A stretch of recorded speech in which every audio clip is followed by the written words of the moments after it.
വരാനിരിക്കുന്ന തെരഞ്ഞെടുപ്പുകളിൽ വിജയത്തിൽ കുറഞ്ഞത് ഒന്നും തങ്ങൾക്ക് മുന്നിലില്ല എന്ന് പ്രഖ്യാപിച്ച KPCC അവരുടെ പെൺപുലിയെയും തീരുമാനിച്ചിരിക്കുന്നു. അത് ഷാനിമോൾ ഉസ്മാൻ തന്നെയാണ്.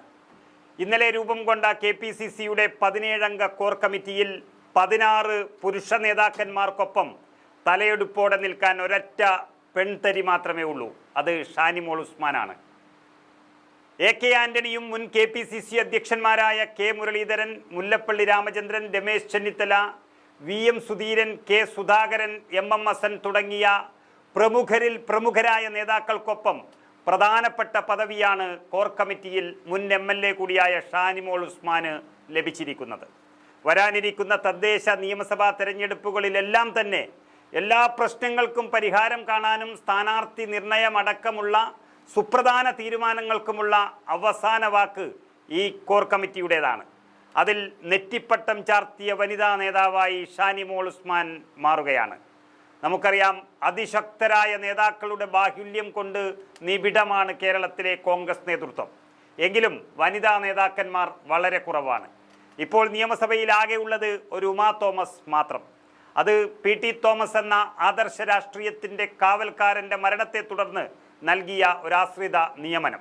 അതൊഴിച്ചാൽ വനിതകൾക്ക് വലിയ മുന്നേറ്റമില്ല എന്ന് മാത്രമല്ല, ബിന്ദു കൃഷ്ണയുടെയും PK ജയലക്ഷ്മിയും പത്മജ വേണുഗോപാലും അടക്കമുള്ളവർ മത്സരിച്ചിരുന്നുവെങ്കിലും ആർക്കും തന്നെ 2021 വിജയിക്കാനായില്ല. അതിൽ അരൂർ മണ്ഡലത്തിൽ നിന്നും ഷാനിമോൾ ഉസ്മാനും ഉണ്ടായിരുന്നു.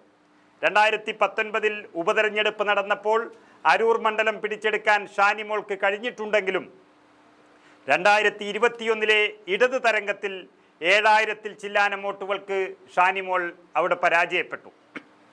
2019 വരെ ഷാനിമോൾ എന്ന ആലപ്പുഴക്കാരിയെ ആ ജില്ലയിൽ എവിടെയും നിർത്താൻ കോൺഗ്രസ് നേതൃത്വം തയ്യാറായില്ല.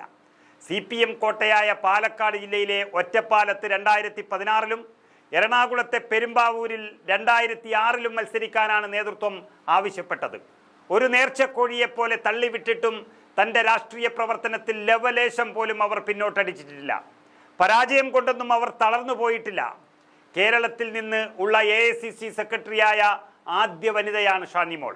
കൂടാതെ KPCC നിർവാഹക സമിതി അംഗം, യൂത്ത് കോൺഗ്രസിൻ്റെയും NSUവിൻ്റെയും കോർഡിനേഷൻ കമ്മിറ്റി അംഗം, മഹിളാ കോൺഗ്രസിൻ്റെ സംസ്ഥാന അധ്യക്ഷ, ഏറ്റവും പ്രധാനപ്പെട്ട നഗരങ്ങളിലൊന്നായ ആലപ്പുഴ നഗരസഭയുടെ ചെയർപേഴ്സൺ, അതുപോലെ അമ്പലപ്പുഴ ഡിവിഷനിൽ നിന്നുള്ള ആലപ്പുഴ ജില്ലാ പഞ്ചായത്ത് അംഗം, KSUവിൻ്റെ സംസ്ഥാന വൈസ് പ്രസിഡന്റ്, കേരള സർവകലാശാല സെനറ്റ് അംഗം, KPCCയുടെ രാഷ്ട്രീയകാര്യ സമിതി, നേരത്തെ പറഞ്ഞതുപോലെ 2019 അരൂർ നിയമസഭാ മണ്ഡലത്തിൽ നിന്നും MLAയും ആയി. ആരെയും പിടിച്ചിരുത്താൻ കഴിയുന്ന ഉജ്ജ്വല ഭാഷണത്തിൻ്റെ ഉടമയായ ഷാനിമോൾ വാക്കുകളിൽ പതറാത്ത കോൺഗ്രസ് രാഷ്ട്രീയത്തിൻ്റെ കാവൽക്കാരി തന്നെയാണ്. അങ്ങനെ അവർ കേരളത്തിലെ കോൺഗ്രസിൻ്റെ വനിതാ മുഖമായി മാറുകയാണ്. ഒരുപക്ഷെ 2026 തെരഞ്ഞെടുപ്പിൽ UDF അധികാരത്തിലെത്തുകയും ഷാനിമോൾ MLA ആയി വിജയിക്കുകയും ചെയ്താൽ നിർബന്ധമായും ഒരു വനിതാ പ്രാതിനിധ്യം മന്ത്രിസഭയിൽ കോൺഗ്രസ് നൽകുമെന്നുള്ളത് കൊണ്ട് മറ്റൊരാളെ തേടിപ്പോകേണ്ടി വരില്ല എന്നുറപ്പിക്കുകയാണ് ഈ പദവി. ഏതായാലും പലതവണ പാർലമെന്ററി രാഷ്ട്രീയത്തിൽ അപകടങ്ങൾ സംഭവിച്ചപ്പോഴും സംഘടനാ രാഷ്ട്രീയത്തിൽ കൂടുതൽ കരുത്താർജിച്ചു തന്നെ നിൽക്കുകയാണ് അഭിഭാഷകയായ ഈ കുട്ടനാട്ടുകാരി.